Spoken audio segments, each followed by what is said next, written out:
This week, 2 men are shot in a bodega in broad daylight, and the discovery of 1,000 rats in a Long Island home leads to a woman's arrest. Plus, just like pointing guns right in the faces of my friends. Armed robbers steal over $100,000 worth of merchandise at a Pokémon store. Right now, Fox 5's Crime in the City. For our first story this week, we begin in Flatbush, Brooklyn. That's where 2 men were shot in a bodega. One victim was shot in the face and the other shot in the back. This shooting happened in broad daylight. This is at least the second bodega crime this week, sparking a renewed push to add panic buttons to the community corner stores. Fox 5's Stephanie Bertini is live in Flatbush, where the community is feeling rattled tonight. Steph. And police sources telling me right before news time that the 2 victims, they are not employees of the bodega, but they were inside and they were both hit by bullets. You could see a very active crime scene here, an intense investigation with one victim hit in the face, the other in the back. It happened in broad daylight. Let's get to that Citizen app video showing the scene this afternoon. The shots fired, according to the NYPD, just after 2:45 p.m.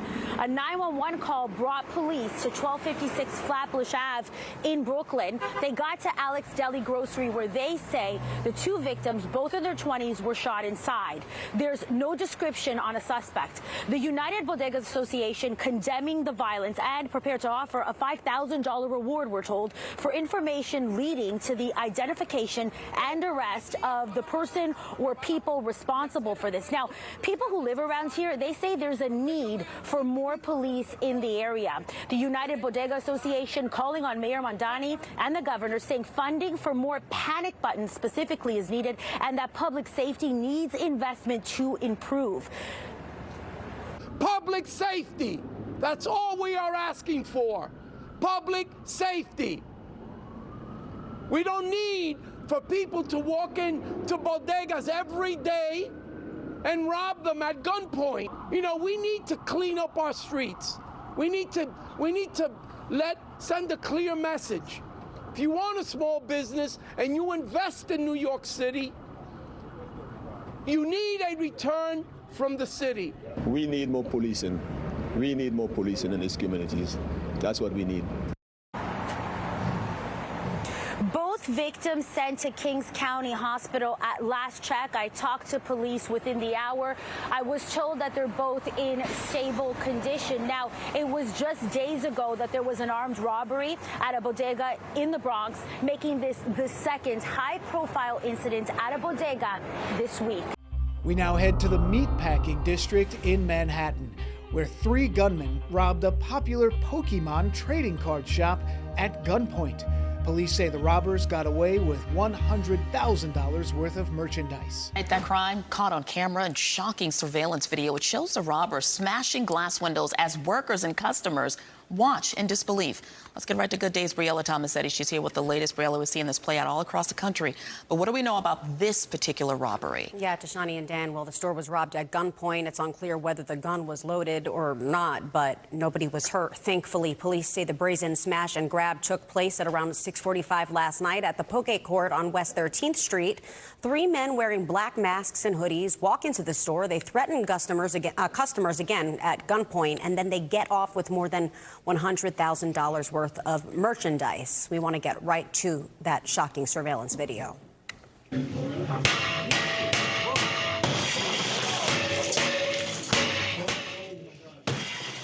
Workers and customers watch frozen in fear as 2 of the masked men smash glass windows with a hammer, stuff a backpack full of valuable collectibles, and steal an unknown amount of money from the cash register. The 3rd man closes the curtain at the front of the store and guards the door so no one can leave.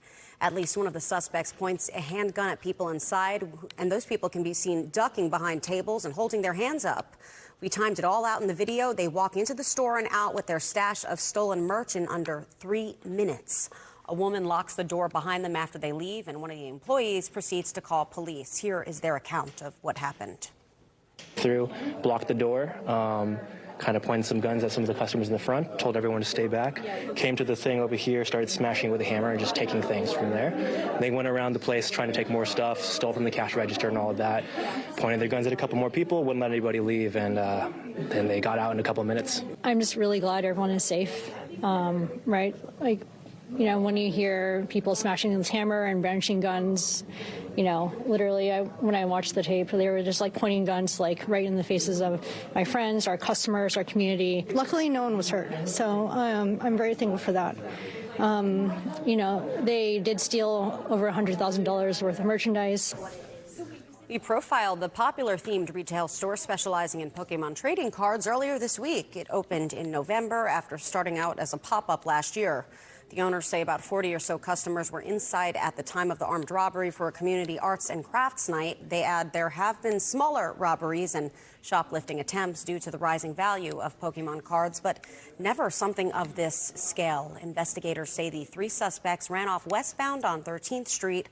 Police, though, have yet to make any arrests. If you have more information, you're being urged to call the Crime Stoppers hotline at 1-800-577-TIPS. Down in Soho, a subway station is one of 20 where the MTA is testing new fare gates as part of a $1.1 billion effort to reduce fare evasion. However, viral videos circulating on social media show commuters finding ways around those new gates. Those gates have been controversial, with many people caught on camera getting around them or even getting stuck in them. Fox 5's Lisa Evers went to a subway station to get a closer look, and she joins us now live from Soho. Lisa. Well, Stephen, Natasha, it is an experimental program here underground for the MTA to try to come up with a way to reduce the fare evasion, the fare beating that it says costs at $1 billion in 2024 and nearly that much in 2025. And now, nearly a month into this new fare gates experiment, riders are speaking out. You want to know what's been a little more efficient? They just get the metal ones. You know, the ones that go tick, tick, tick, tick, tick, tick. The fare gates at the Broadway Lafayette station are shiny and new with plenty of flashing lights. They're one of 3 styles of fare gates being tested right now in 20 MTA stations. The MTA tells us the winning design will be part of a $1.1 billion upgrade over the next several years. I understand what's going on with the city as far as like them not being able to stop everybody who's hopping and so forth, but I mean, they're spending a lot of money when they could be better spent on, trying to fix up the subways. It's frightening. It's like this big thing for no reason. I don't know. It's just too much. With so many MTA staff and 2 police officers watching, we didn't see anyone trying to slither under or force open the new gates. But at the other end of the station, where the familiar turnstiles are still in use, there were no staffers or police. Within minutes, we quickly spotted people busting the now familiar move. Do you think people are still going to be able to get in without paying like this? Yeah. If you look on the internet, they already showing like all kinds of creative ways to try to bypass the system. The test gates and the pilot were provided free of charge. The MTA says they're looking for the best model to increase accessibility for riders with mobility devices, suitcases, strollers, and other large objects. They also want faster entry and exit into the station while making it tougher for fare beaters. Riders are giving mixed reviews. You get to pay and you use your carry-on and you go right through. So yeah, I think it's good. Sometimes it's dangerous, because sometimes you just want to exit, and sometimes, like now, what happened to me is blocked me down, so that is dangerous. Now, after I filed this report, our Fox 5 cameraman Jimmy captured this action at the new fare gates. Take a look. There's been a lot of videos on social media showing people how to game this new system, and we witnessed it firsthand. It seems the sensors that detect when riders enter or exit can be deceived into opening without actually tapping a fare, and that's just what this guy did, and then helped all of his associates come through. Now, the MTA is telling us that they are continuing to solicit rider feedback. If you have an opinion about all of this, they'd like to hear from you. Just go to their website, mta.info, look for the survey, and express your opinion. We now leave the city for Long Island, where a woman was arrested after authorities said she kept nearly 1,000 rats inside her Rocky Point home without providing proper care, leading to widespread illness, injuries, and unsafe living conditions for both animals and a child. Look at this, there's holes underneath. Rats ripping through walls, raiding cabinets, and living everywhere you can imagine. Oh my God. This Rocky Point home now condemned, and inside you can see why. It's overrun with hundreds, possibly more than 1,000 domesticated rats. We have tons of volunteers, transporters, vets on call. According to court documents, the homeowner, Lori Curley, is facing charges including animal neglect and endangering the welfare of a child. Suffolk County Police say her 3-year-old grandson was found inside in a diaper, walking around feces-covered floors. It's riddled with urine and feces and unfortunately deceased animals. Volunteers are now masking up, moving room to room, separating males from females to stop the breeding and checking which rats are sick. By midday Monday, 200 were removed. Some of them have tumors, eye injuries from fighting with each other. They all have mites. Vet tech Kristen Stevens plans to take a few home. They deserve warmth and shelter and food and water and, a stable home. Strong Island Animal Rescue, the nonprofit leading the removal, says cases like this usually start small. I believe she meant well, and things spiraled, got out of control, and there was no turning back. And neighbors say there was almost no sign of the infestation, just the occasional rat. I'm feeling relieved that it's getting taken care of. I'm nervous that they're going to have some escape. It's a race against the clock. Experts say rats can breed every couple of weeks and get pregnant again within days. Now, Strong Island says the removal could cost thousands. They're looking for donations and ask the public to step up to adopt. And finally, we end in New Jersey, where a brand new law could hold parents accountable when their kids commit certain crimes. This includes fines and even jail time. I'm Fox 5's Teresa Priolo is in Clifton with details on the legislation and reaction from parents. My God, bro. Do you remember this?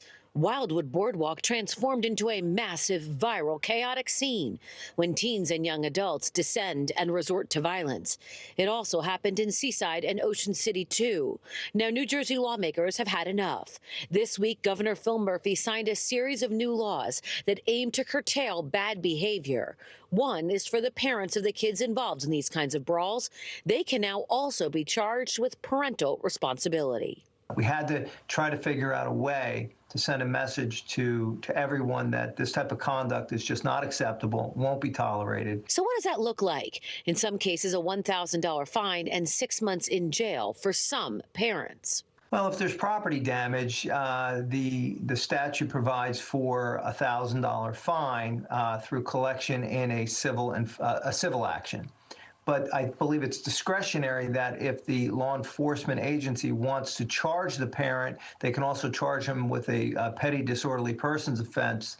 A harsh penalty for not keeping your kid in line. But given how explosive these brawls can be, you have to wonder if it's needed. Do you think that's too harsh? Yeah, I think so.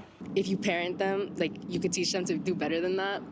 But at the same time, at the end of the day, you're always responsible for your own actions. I don't think it's at all fair for the parents to be charged with anything just because it's on the people that do it themselves. There is a part of me that feels like, listen, your child is an extension of you, and if they're behaving that bad, then you should be, brought in and asked questions as well. And that's this week's Crime in the City.